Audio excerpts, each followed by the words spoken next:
All right, good morning, everyone. My name is Ryan Barnicle, and I'm the Director of Emergency Critical Care at Brown. Hi, I'm Alex Barcey, and I'm the Resus Fellowship Director at Albany Medical Center. And today we're going to talk to you about incorporating VL recordings into your Airway curriculum for primarily residents. So we have no disclosures. So let me kind of set the stage first. With the advent of video laryngoscopy, we have this, what I would argue, underutilized record feature that we can use to maximize the educational impact of every laryngoscopy attempt. And we're going to dive into that today. But it's important to kind of framework this with the current kind of state of things. Recent papers have shown that the more we intubate, the more proficient we are at intubating. Not rocket science. But we also know that emergency physicians, both trainees and attendings, the opportunities to intubate are limited, especially after training. There are some emergency physicians don't intubate on a yearly basis, according to these recent studies. And then we have computer-generated models saying that the number needed to become proficient at first pass success is much, much higher than what is currently required. 120 intubations. So that leaves us with this question. How do we maximize the educational impact of every single laryngoscopy attempt for trainees and ourselves, the educators? If you want to walk out right now, at least walk away with this concept. Please don't walk out. Record, review, reflect. If you take that away, you learned something. So what are we going to talk about today? Well, we're going to go over how to institute a standard operating protocol for collecting and, editing videos. We're going to talk about how to integrate these formally into an Airway curriculum, how to apply a taxonomy of performance errors to giving feedback to your trainees, and how to identify unique or special Airway circumstances that we capture on video. So before we get ahead of ourselves, don't go home today and try to start your own Airway program without talking to the bosses. You really want your chair, your medical director, your residency director on board. Because when you start recording 100% of your intubations, people are going to want to know that you're doing that. But you're also going to need the support of an Airway team. And so, yes, you may or may not be the Airway lead, but it's not a one-man or one-woman show. You're going to need co-faculty to help you review the videos. This will increase your interrelator reliability for feedback and research. And you're also going to need a team of residents or fellows to help with the logistical obstacles like collecting, downloading, editing the videos. And you may find yourself having to jump through a few hoops. So at my last institution, the lawyers, the medical legal lawyers, put a very hard stop on videos could not exist after 2 weeks. So if we recorded a video, within 2 weeks, it had to be taken off of the laryngoscope, it had to be de-identified, and the original had to be deleted. And so what this started was this constant 2-week cycle of, yes, the video would be recorded, it needed to be collected and removed from the scope, then it needed to be edited, which is essentially is de-identified, and then that original video with any identifying features needed to be deleted, and then we needed to store these de-identified videos securely. And then on my end, with the more of the faculty responsibility was these videos actually had to be reviewed, they had to be scored, sometimes by multiple faculty. Then at conference, we would share them, and that's when the learning would happen. Now, the newest generation of scopes make this a lot easier. So this is the latest model of the glide scope. As you can see here, there's a security feature which allows only those with administrative access on the Airway team to access these videos. That essentially eliminates the kind of HIPAA and PHI issues. You can also set the glide scopes to auto record. This eliminates missed recordings or missed opportunities to record. So every time the camera's turned on, it begins to auto record. And by the end of every 2 weeks, you'd have this kind of library of videos that can be time stamped, date stamped, even location stamped, which makes collecting and figuring out what the heck happened a lot easier. If you don't have the newest technology, this is how we started out. You can jury rig a sort of do-it-yourself secure method. So right here we have a pill bottle with some holes drilled in it, but still works. It's combo locked. The USB drive is in there. That itself is padlocked to the laryngoscope. And this worked just as well. And then the last pro, if you don't have an auto record feature, I would incorporate pressing record, you can see at the bottom, into the last step of your pre-intubation checklist. And that way, you know, if your nurse is running your checklist, she's about to push the meds, she says press record, and then you're like, oh yeah, let's press record. This will get you pretty much at 100%. Then comes the work. So you have to go through this cycle of collecting, editing, storing, and organizing before you can even really use the videos. So for collecting, it's pretty straightforward. Once every week, every 2 weeks, you walk around to every scope, you plug in your USB, you download the videos onto your hard drive, and delete them off of the scope. Editing doesn't take like movie making excellence. Essentially, we had a policy that every laryngoscope attempt was trimmed from teeth to eliminate all identifying features of the patient. And that can be done right, if you have a Mac, right in OS Finder. There's a trim option. It works so well. You delete the original, you move on. Storing them, the best thing to do is, since there's a couple people on the team, some sort of remote collaborative database. We use Dropbox, but this will be institution dependent, depending on what they consider HIPAA compliant. But what you eventually start having is you have this beautiful digital library that you can begin to organize into, and you're tagging videos and you're tagging patient anatomical features, performance errors that you noted, and you build this sort of educational database for your home institution that functions really well for the curriculum. But then the heart of this, of obviously all training, is how do we give feedback to our fellows and our residents? Well, there's 3 options, essentially. So option number 1 is probably the most obvious. Especially with the newer scopes, you have an automatic rewind feature. You can just pull your resident aside and say, let's review the attempt. And this allows for immediate corrective feedback of any mistakes. Even if it was successful, things can always be improved on. The main downside is on a busy shift, this might mess up your flow, and you're limited to really just impacting the operator on an individual basis. The second option, which is a little bit more time intensive, but sort of possibly like the holy grail, is that every video gets reviewed and then every operator and supervisor gets a scored feedback. The pro here is that you get very thorough evaluation of every video. Corrective learning occurs on an individual basis. The downside is now we're emailing PHI and we are this is pretty time intensive for faculty. So what we would endorse is a group review at conference. We call it Airway Day.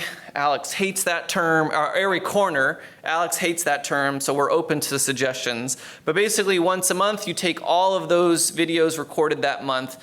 They can be thematically organized, they can be highlighted, and you just kind of do back-to-back-to-back learning as a group. And this is, you're hitting everybody.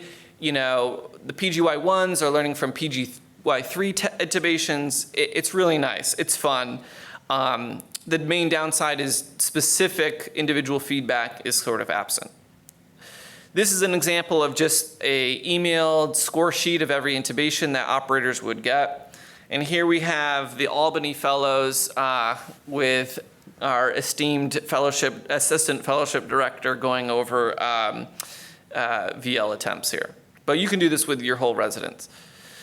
So now that we've gone over kind of the logistics and the when to give feedback, I'm going to hand it over to Dr. Barcey, and he's going to talk about the core of performance errors.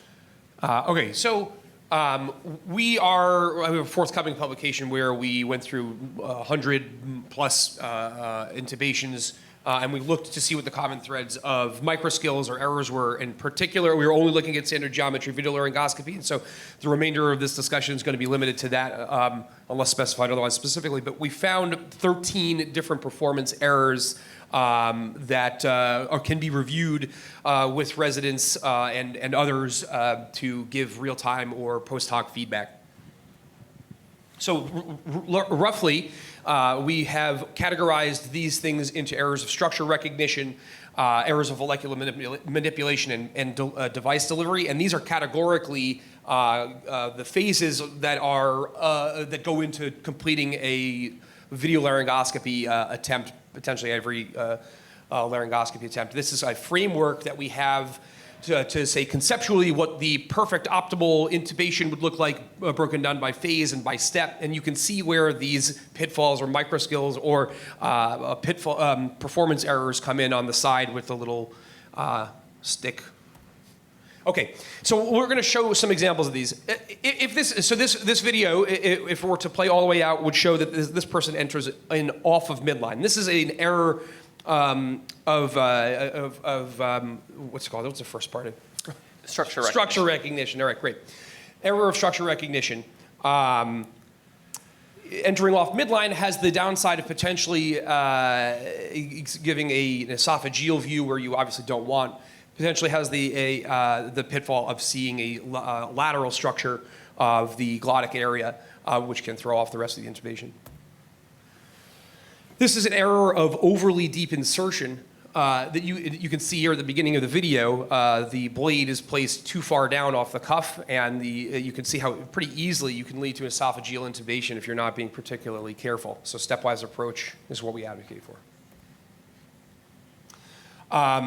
This is, again, will potentially could happen if you have an overly deep insertion of a blade and you have an inability to identify the anatomical structures that can, who knows where we are right now, we're in like no person's land for sure.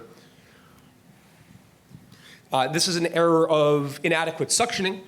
This is one example of inadequate suctioning where you have somebody who has a soiled airway and there's no suction device in sight. But this is not the only example of a soiled airway that would require suctioning. There are plenty of examples, particularly with thick sputum or webbed secretions that can potentially block the view. Now we'll move on to the next category of performance errors, which are errors of molecular manipulation.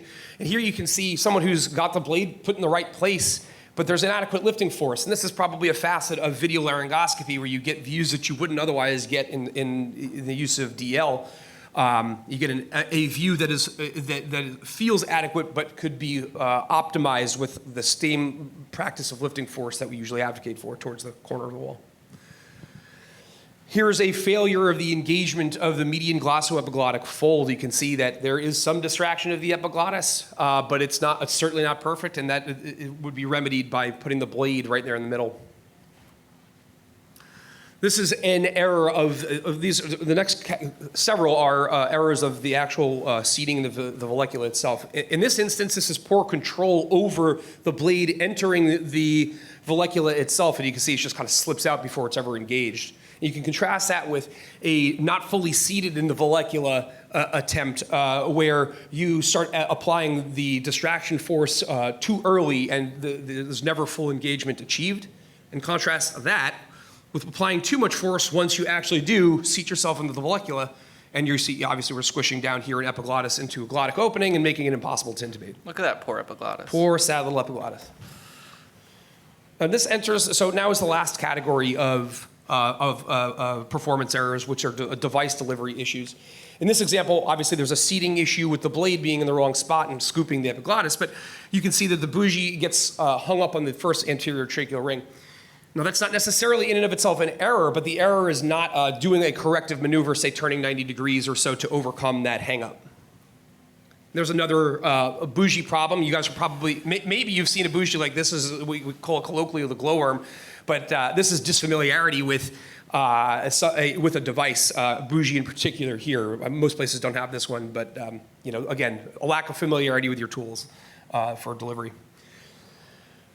This next one is something that's most often described or has been previously described in hyperangulated video laryngoscopy, which is an over-rotation where the vectors are off for where your camera is and where your tube is trying to go. And so you see structures that are too anterior. At the end of this video, you'll start to see the first anterior tracheal ring, which can occur when your wrist is too over-rotated and again, not doing the normal standard things that we're taught of placing the blade into the vallecula and then lifting towards the corner of the ceiling or so. Again, here's something we're all certainly familiar with is the tube getting hung up on the retinoid cartilage. Again, the error itself here is not that. It's not doing a maneuver to overcome that and just trying to jam it in. And lastly, and most perilously, is the premature withdrawal of the camera, which no one likes to see.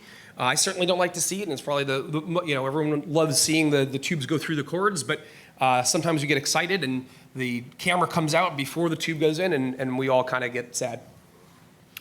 So those are the 13 performance errors that you can really use to frame your corrective feedback. But we would advocate that another advantage to kind of a complete holistic recording program is that you end up capturing a lot of unique scenarios that your trainees may not encounter ever, but especially during their residency, but their peer did. And so why not learn from that recording? So we've had a couple of these. So the omega-shaped epiglottis is relatively rare. It requires a pretty unique intubation strategy. Your typical vallecular manipulation does not work for this. And so seeing a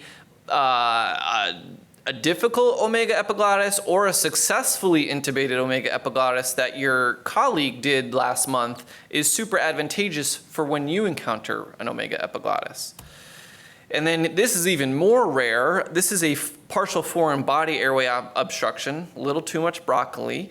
And this isn't a complete intubation, it's an awake disassociated laryngoscopy attempt.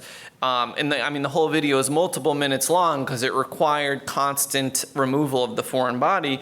But again, this isn't something someone typically sees in their training. And so it's great to capture it on video and share.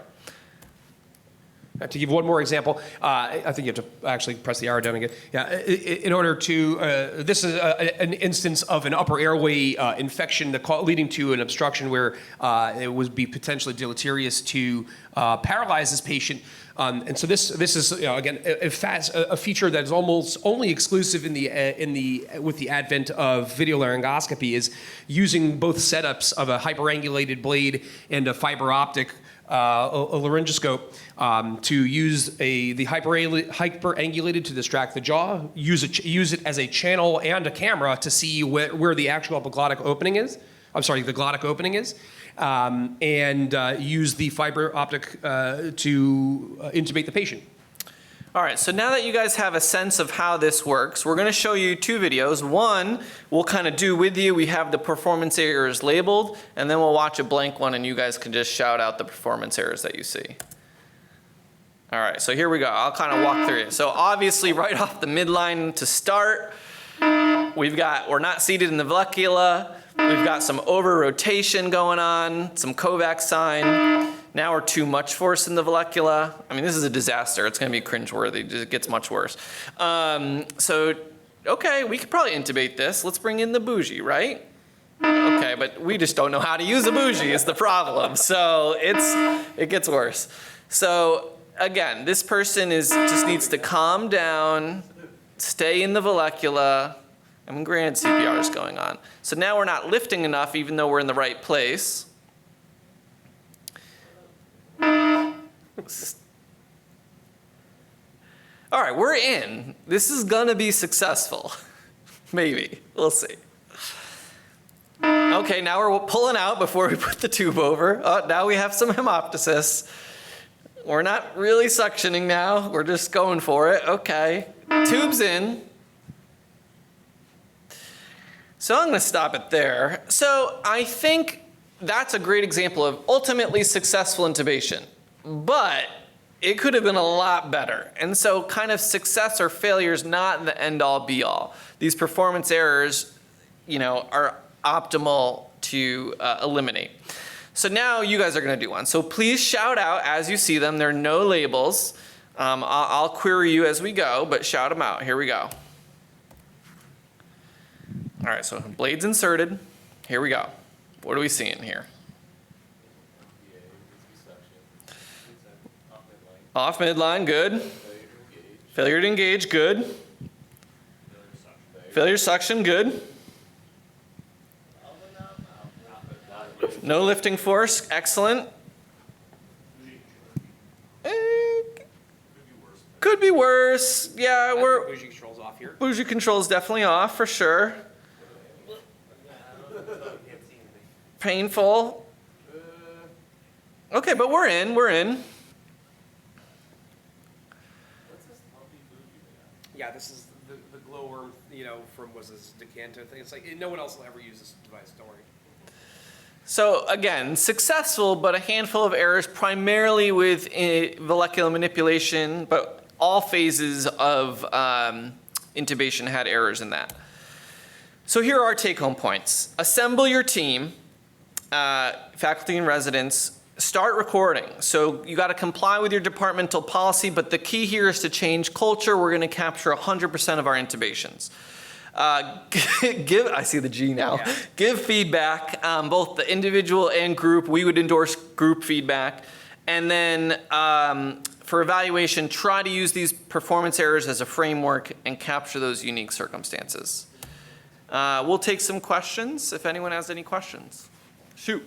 What types of performance errors are associated with failure of first-pass success? So obviously we saw quite a few, but a few still successfully placed, no bad patient outcomes. I think that's important to, optimize the procedure, but if there's not going to be a significant clinical outcome, what's the utility? Great question. So in our initial project, it'll be coming out in AGEM soon. Our goal wasn't exactly to capture that, but what we did notice, and that'll be sort of the next phase. Now that we have the taxonomy out there, we should prospectively kind of compare these errors to first pass success. What we did know preliminarily is that with the increase in number of performance errors, the length of intubation certainly got longer, which would arguably be bad. The problem with capturing first pass success is where we did this project, our first pass success was like 98 to 100% month to month. So at an institution that performs that highly, it's going to be hard to prove that they're associated with failure or success. But even beyond that, to use first pass success, I think we got to all agree on is probably one of the more useful tools. But you saw that example where it had all the buzzery stuff. That was a first pass success, right? The blade never left the mouth. That was a horrendous attempt, and there's quite a bit to learn. And so what we're shooting for here is not necessarily an alteration of clinical outcomes per se, especially not necessarily first pass attempt or first pass success, but it's highlighting how perfect practice leads to perfect, And so rather than what is typically taught right now, which is successful or failure. What do you see? What you see is the tube through the cords, right? There are skills that lead up to that moment that probably make it so that a more reliable attempt can happen time to time. And when it actually comes to matter on your challenging airways, then you have the reps, you have the steps, and you've practiced them before and you've practiced them intentionally. But yeah, we will be investigating that prospectively. Other questions? Yeah. More of just a comment.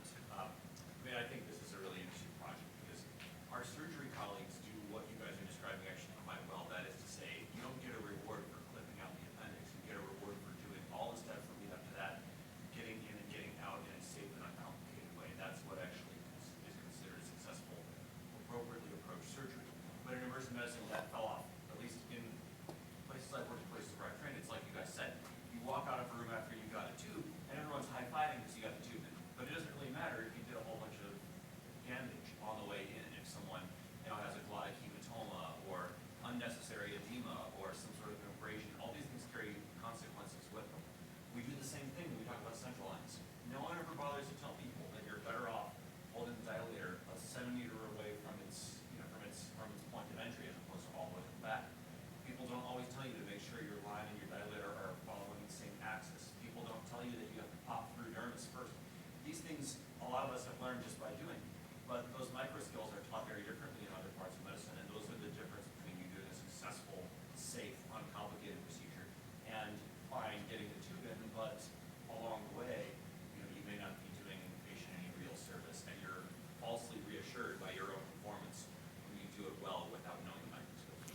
Yeah, I mean, that's very eloquent. I love the use of the word micro skills. I think another way to frame this entirely would be, instead of calling them, when you don't do them, call them performance errors, sure, but when you do them, call them, successful micro skills. I think that's excellent. Yeah. Can you guys talk a little bit more about how you actually do the airway corner, whether it's in conference, and what the structure of that looks like? Is it similar to what you just did with us, where you run through and ask the performance errors? So I'll let you answer too, but typically the way I do it is, if I'm lecturing on a specific topic that month, I'll try to pull in videos that highlight that topic. So if we're talking about neurointubations or whatever, I'll grab a bunch of neurointubations and we'll go through those. Or if I'm highlighting a specific performance errors, I may do, okay, we're going to talk about insertion performance errors, and I'll just highlight a bunch back to back to back. But usually at the end, I do allow for a full couple videos, and I let them kind of critique it themselves.